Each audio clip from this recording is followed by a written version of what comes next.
ವಿದ್ಯಾರ್ಥಿಗಳೇ, ಸೊ ಕನ್ನಡ ಭಾಷೆ ಪರೀಕ್ಷೆ ಯುಜಿ ನೀಟ್ 2025. ಸೊ ದಿನಾಂಕ 7/7/2025 ಯುಜಿ ನೀಟ್ 2025ಕ್ಕೆ ಯಾರ್ಯಾರು ವಿದ್ಯಾರ್ಥಿಗಳು ಹೊರನಾಡು ಹಾಗೂ ಗಡಿನಾಡು ಕನ್ನಡಿಗ ಅಭ್ಯರ್ಥಿಗಳು 17ನೇ ತಾರೀಕು 1/7/2025 ಮಧ್ಯಾಹ್ನ 3:30ರಿಂದ 4:30 ಒಂದು ಎಕ್ಸಾಮ್ ಇದೆ ಅಂತ ಹಿಂದಿನ ಒಂದು ಅಪ್ಡೇಟ್ ಅಲ್ಲಿ ಹೇಳಿದ್ರು ವಿದ್ಯಾರ್ಥಿಗಳೇ. ಸೊ ಅಂತ ವಿದ್ಯಾರ್ಥಿಗಳು ಏನಿದೆಲ್ಲ ಸರ್ ನಿಮ್ಮ ಒಂದು ಕನ್ನಡ ನಡೆಸಿ ಈಗಾಗಲೇ ಪ್ರಕಟಿಸಲಾಗಿದೆ. ಸೊ ದಿನಾಂಕ 15/4/2025 ನಡೆದ ಯುಜಿ ನೀಟ್ 2025 ಕನ್ನಡ ಭಾಷೆ ಪರೀಕ್ಷೆ ಗೈರು ಹಾಜರಾಗಿರುವಂತ ಎಲ್ಲಾ ವಿದ್ಯಾರ್ಥಿಗಳು ಕೂಡ 17ನೇ ತಾರೀಕು 7ನೇ ತಿಂಗಳು 2025 ಕನ್ನಡ ಭಾಷೆ ಪರೀಕ್ಷೆಗೆ ಹಾಜರಾಗಬೇಕಂತ ಬಿಟ್ಟಿದ್ದಾರೆ.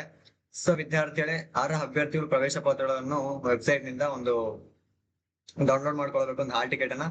ಸೊ ಅಭ್ಯರ್ಥಿಗಳಿಗೆ ವೈಯಕ್ತಿಕವಾಗಿ ಮಾಹಿತಿಯನ್ನು ಕಳಿಸಲಾಗುವುದಿಲ್ಲ.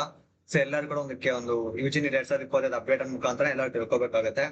ಸೊ ಹಾಗೇನೆ UG CET UG NEET 15/4/2025 Kannada ಭಾಷೆ ಮತ್ತು ಪರೀಕ್ಷೆ ಹಾಜರಾಗಿರುವವರು ಮತ್ತೊಮ್ಮೆ ಕನ್ನಡ ಭಾಷಾ ಪರೀಕ್ಷೆಯನ್ನು ತೆಗೆದುಕೊಳ್ಳಲು ಅರ್ಹರಿರುವುದಿಲ್ಲ. ಸೊ ಒನ್ ಟೈಮ್ ಯಾರ್ಯಾರು ಕನ್ನಡ ಎಕ್ಸಾಮ್ ಬರ್ದಿಲ್ಲ, ಸೊ ಆ ವಿದ್ಯಾರ್ಥಿ ಮತ್ತೆ ಬರೆಯಬೇಕಾಗಿಲ್ಲ. ಸೊ ಯಾರ್ಯಾರು ವಿದ್ಯಾರ್ಥಿಗಳು ಬರ್ದಿಲ್ಲಲ್ಲ, ಸೊ ಆ ವಿದ್ಯಾರ್ಥಿಗಳು ಇಲ್ಲಿ ಕ್ಲಾಸ್ ಕೋಡ್ ಸಿ ಮತ್ತು ಡಿ ಅಭ್ಯರ್ಥಿಗಳು, ಸೊ ಇಲ್ಲಿ ನಿಮ್ಮ ಒಂದು ಹಾಲ್ ಟಿಕೆಟ್ ನ ಡೌನ್ಲೋಡ್ ಮಾಡ್ಕೋಬೇಕು ವಿದ್ಯಾರ್ಥಿಗಳೇ. ಸೊ ಒಂದು 17ನೇ ತಾರೀಕು ನಿಮ್ಮ ಒಂದು ಎಕ್ಸಾಮ್ ಇರುತ್ತೆ. ಸೊ 3:30ರಿಂದ 4:30 ಇರುತ್ತೆ ಕನ್ನಡ ಎಕ್ಸಾಮಿನೇಷನ್, ಕಂಪಲ್ಸರಿ ಬರೀಬೇಕಾಗತ್ತೆ.